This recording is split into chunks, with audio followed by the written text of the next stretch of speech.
आज मैं आप सबको दांतों को स्वस्थ रखने का तरीका बताने जा रहा हूं, क्योंकि दांतों को हम जानबूझ करके या अनजाने में हम अपने कारणों से ही दांतों को कमज़ोर करते हैं और दांतों को बीमार करते हैं।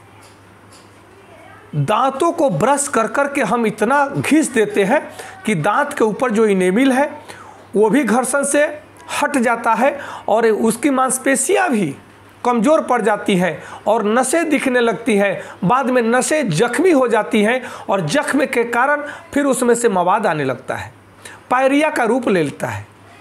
इसलिए मैं आप लोगों से निवेदन करता हूँ, आग्रह करता हूँ कि दांतों को 100 वर्ष तक अगर आपको ठीक से रखना है, स्वस्थ रखना है, डॉक्टर के पास नहीं जाना है, तो आप नीम के दातुन से ही ब्रश करें या बबूल के दातुन से ही ब्रश करें।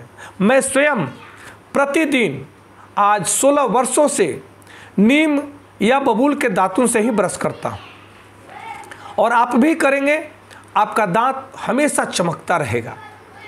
और कभी आपके दांतों के ऊपर गंदगी आ जाती है, तब उसको साफ करने के लिए, दांतों को चमकाने के लिए एक बहुत ही घरेलू नुस्खा मैं आपको बता रहा हूँ कि आप हल्दी, सेंधा नमक, सरसों का तेल आपस में मिला लें और उसमें गेंदे के फूल का पत्ता का रस थोड़ा मिला लें और उसको मंजन के रूप में आप दांतों में मलेंगे, दांतों को चमकाएंगे, तब आपका दांत चमकने लगेगा और आपका दांत स्वस्थ रहेगा।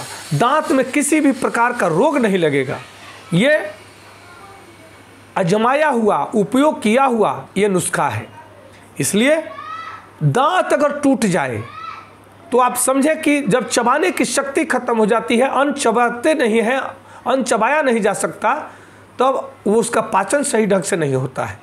फिर आपका शरीर जीर्ण शीर्ण हो जाता है, कमज़ोर हो जाता है। इसलिए दांतों को स्वस्थ रखना बहुत ज़रूरी है।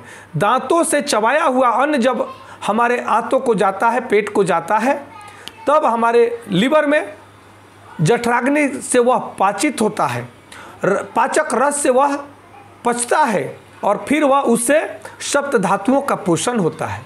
इसलिए दांतों का ध्यान रखें और व्यर्थ का इधर उधर मंजन और आप जो ब्रश और पेस्ट करते हैं उससे छोड़ें, क्योंकि प्लास्टिक का है, उसे आप खूब रगड़ते हैं, सुबह सुबह आप बहुत झाग करते हैं, उससे कोई फ़ायदा नहीं है।